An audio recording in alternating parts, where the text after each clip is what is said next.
Assalamualaikum semuanya. Oke, terima kasih. Sorry, bentar ya.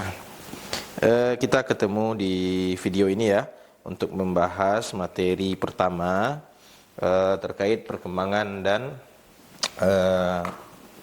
pertumbuhan. Materi ini menjadi materi pertama dalam RPS kita karena ini penting sekali sebagai landasan teman-teman sebagai calon pendidik, calon guru, calon edukator ya, mungkin ada yang akan menjadi dosen, menjadi tutor dan segala macam, sehingga sebelum kita bahas hal-hal lain yang lebih spesifik, kita bahas hal fundamental yang pertama, yaitu perkembangan dan pertumbuhan. Oke, perkembangan dan pertumbuhan itu kalau menghafal definisinya, saya yakin semua kita akan sangat mudah sekali menghafalnya.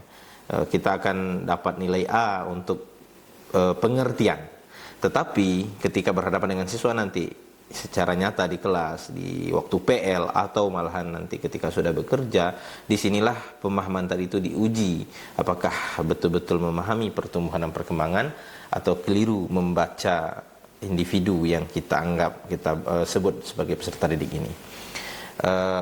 Mungkin ada ya siswa yang dianggap malas, padahal mungkin dia punya masalah psikologis, punya distraksi fokusnya tadi di rumah, atau mungkin dia punya kelelahan fisik, sebelumnya ada mata pelajaran tertentu yang menguras energinya, atau sebaliknya ada siswa yang kelihatan sangat aktif, bahkan akhirnya dilabel nakal, mengganggu teman. Nah, itu juga mungkin kegagalan memahami perkembangan dan pertumbuhan. Bisa jadi dia punya energi yang banyak, tidak tersalurkan, sehingga dia menyalurkan dalam cara-cara yang kita anggap itu tidak positif. Nah, atau malah dia sedang masa pubertas. Nah, ini juga penting kita pahami.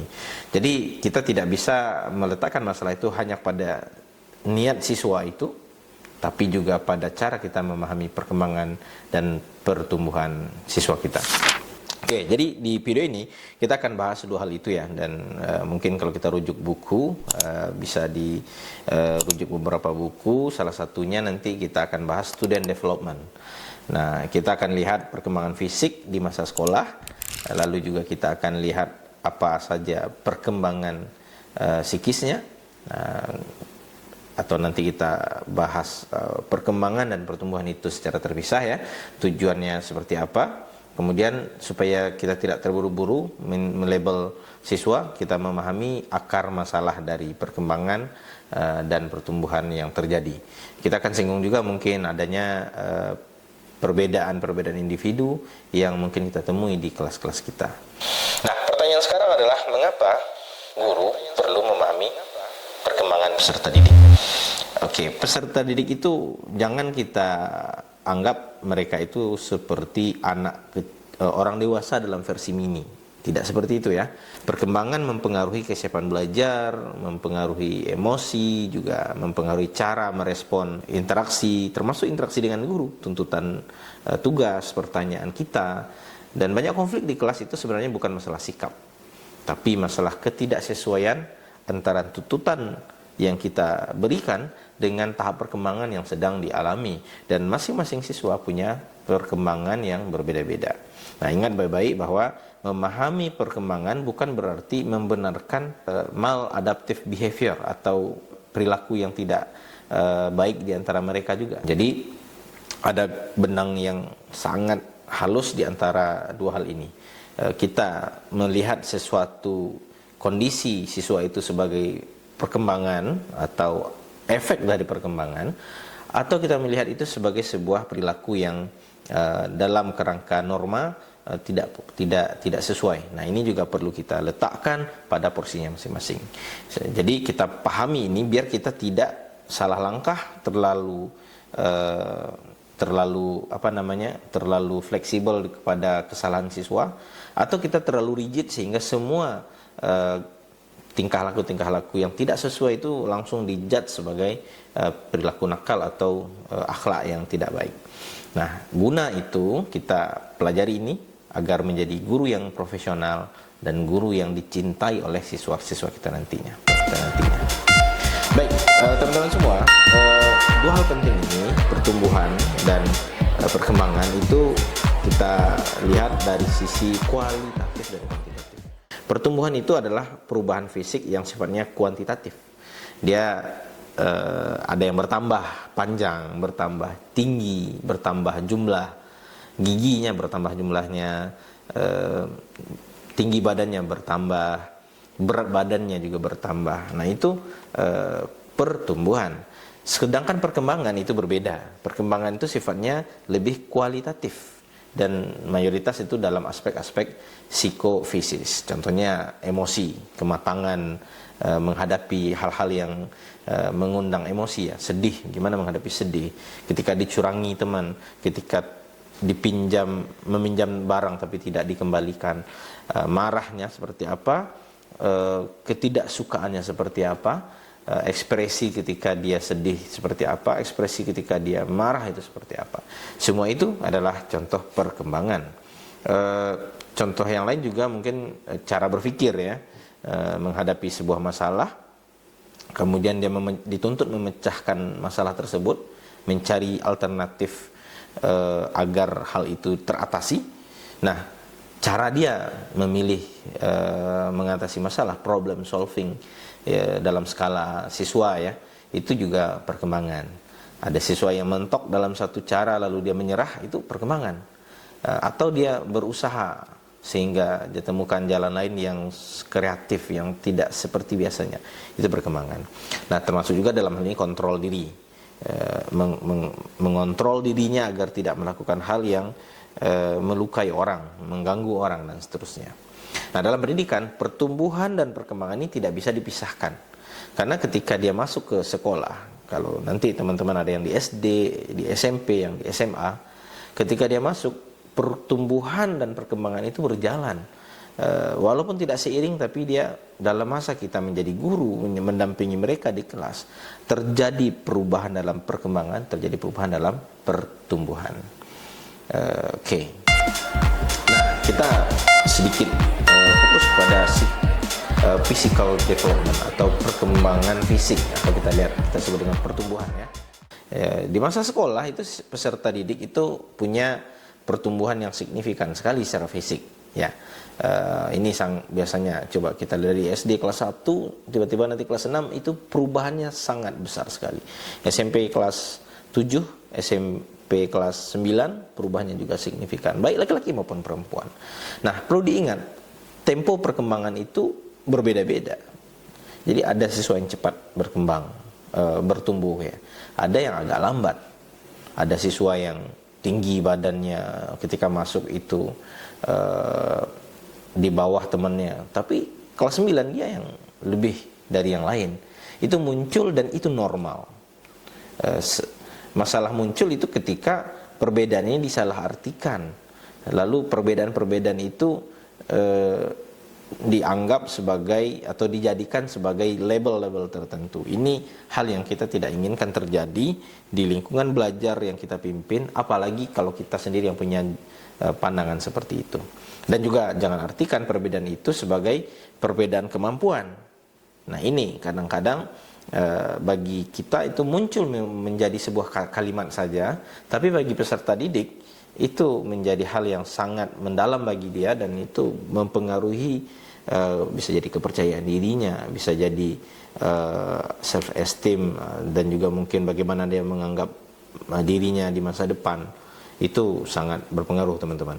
Jadi guru yang gagal membaca kondisi siswa itu sangat-sangat berbahaya, apalagi gagal membaca yang membuat dia membuat kesimpulan yang keliru. Nah, ini fatal sekali. Nanti saya minta teman-teman untuk juga bikin refleksi, apakah di masa lalu ketika teman-teman itu di sekolah menengah atau di sekolah dasar punya pengalaman seperti itu. Nah, perlu dicatat juga bahwa perkembangan fisik bukan otomatis, ya. Perkembangan fisik bukan otomatis perbedaan potensi belajar. Ya, potensi belajar itu berbeda dengan perkembangan fisik. Tinggi badan, berat badan, warna kulit, jenis rambut, segala macam, jumlah gigi gitu, ya. Itu tidak berhubungan secara otomatis dengan potensi belajar. Nah, satu aspek yang perlu kita pelajari selanjutnya adalah puberitas. Fase penting dalam perkembangan fisik itu ada masa puber. Masa puber itu bukan hanya persoalan pertumbuhan tubuh, Nah, di sini. Jadi pubertas itu dia di antara perkembangan dengan pertumbuhan.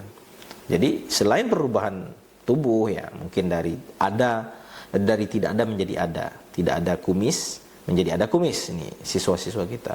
Tidak ada jakun, kemudian ada jakun, tidak ada perubahan suara ya, dari suaranya biasa menjadi lebih besar, lebih suaranya lebih kalem gitu ya, lebih maskulin gitu ya. Nah, pada fase itu teman-teman semua ini perlu kita catat, dan kita mungkin sudah berpulang dari masa itu. Fase itu sangat sensitif, sangat sensitif. Dan saat itu penilaian sosial menjadi sangat penting. Penilaian orang, penilaian teman, penilaian guru, termasuk juga penilaian orang tua dan masyarakat, serta percaya diri itu bisa menjadi naik dan turun pada fase-fase ini. Banyak perilaku yang dianggap bermasalah itu ketika sebenarnya itu merupakan respon dari perkembangan ini, pertumbuhan perkembangan ini.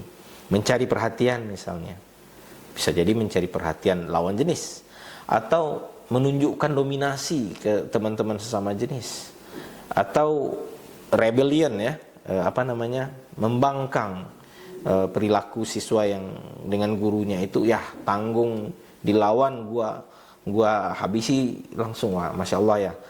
Ini mungkin kita bisa lihat contoh-contoh di sekitar kita. Dan guru yang gagal membaca perkembangan dan pertumbuhan akan menyikapi kondisi ini dengan kepala panas, dan itu malapetaka bagi pendidikan. Baik teman-teman, kita lanjut kepada sedikit motor skill. Nah, dalam masa pertumbuhan itu juga terjadi perkembangan motorik. Misalnya kalau bagi sekolah menengah ya, tapi juga di sekolah dasar terutama, itu kemampuan menulis, atau mata pelajaran yang menuntut aktivitas fisik, olahraga, ketahanan duduk lama di kelas itu juga ada aspek motorik. Nah, semua itu juga banyak hal di sekolah itu, datang terlambat, mengantuk di kelas, aktivitas olahraga dan seterusnya, itu dipengaruhi oleh perkembangan motorik. Keterlambatan motorik itu bisa mempengaruhi prestasi belajar dan ujung-ujungnya kepercayaan diri. Maka sekali lagi, masalah akademik tidak selalu masalah kognitif, teman-teman. Jadi tidak hanya sekedar dia nggak bisa berhitung, bukan itu saja. Dia lambat mengali, dia lama mencerna kalimat-kalimat kompleks. Bukan hanya itu, tapi ada hal lain yang lebih komprehensif yang perlu kita pertimbangkan. Nah, bagaimana dengan kesehatan dan sakit gitu ya? Ini juga perlu menjadi pertimbangan kita dalam perkembangan dan pertumbuhan, bahwa kesehatan fisik mempengaruhi secara cukup signifikan kepada proses belajar. Siswa yang sering sakit, kelelahan, akan sulit konsentrasi. Dan ini akan menekankan satu prinsip penting, bahwa tidak semua masalah belajar bersumber dari kurang motivasi. Nah, ini garis bawahi bahwa anak yang tidak berprestasi secara akademik belum tentu dia tidak termotivasi, belum tentu dia tidak punya dorongan untuk belajar, tapi ada masalah fisik yang dihadapinya. Nah, ini kadang-kadang tidak terlihat oleh kita sebagai pendidik. Baik teman-teman semua, terakhir kita melihat bahwasanya implikasinya ya, ada hukum atau prinsip dalam perkembangan itu ada lima prinsip. Yang pertama itu konvergensi, yaitu bahwasanya perkembangan siswa itu dipengaruhi oleh unsur lingkungan dan bawaan, kedua-duanya ya. Jadi tidak bisa kita salahkan saja individunya, tapi dia juga berada pada posisi tertentu yang mungkin membuat perkembangannya tidak ideal. Kemudian ada hukum perkembangan dan pengembangan diri, hukum masa peka, hukum kesatuan anggota badan, hukum tempo perkembangan. Nah, ini perlu dibahas, dipelajari di slide yang kita bahas di kelompok. Baik teman-teman semua, sebagai tugas ya, jadi nggak lengkap kalau tidak ada tugas, tapi tugas ini diperuntukkan untuk membantu teman-teman bisa lebih fokus dan lebih paham dengan pembelajaran ini. Pertama, coba nanti saudara tulis ya. Jadi sistemnya tugas ini upload di Smile, upload di LMS kita. Jadi sistemnya di print dulu, kemudian diisi tulis tangan, nanti diupload di Smile. Kemudian di pertemuan offline dibawa. Hanya 4 pertanyaan, jadi tidak bikin resume, tidak bikin apa. Saudara baca bahan, tapi jawab pertanyaan ini. Pertama, kesalahan umum pendidik. Ya, coba tuliskan kesalahan umum pendidik ketika memahami perilaku siswa. Kemudian kenapa hal itu terjadi di sekolah. Kemudian jelaskan maksud pernyataan bahwa perbedaan fisik atau pubertas yang sering disalahartikan sebagai masalah sikap. Coba jelaskan istilah pernyataan ini. Perbedaan fisik atau pubertas sering disalahartikan sebagai masalah sikap. Apa maksudnya? Kemudian di konteks personal, saudara, teman-teman nanti jelaskan ini yang tadi saya bilang, apa masalah yang pernah dilalui. Kemudian itu rasanya terkait dengan kondisi fisik dan pubertas, sehingga akhirnya ada perilaku-perilaku tertentu yang muncul pada diri teman-teman. Dan terakhir, apa perubahan cara pandang teman-teman setelah belajar materi ini. Baik, terima kasih. Saya Nana Rafani. Bertemu kita di kelas atau di video selanjutnya. Wassalamualaikum warahmatullahi wabarakatuh.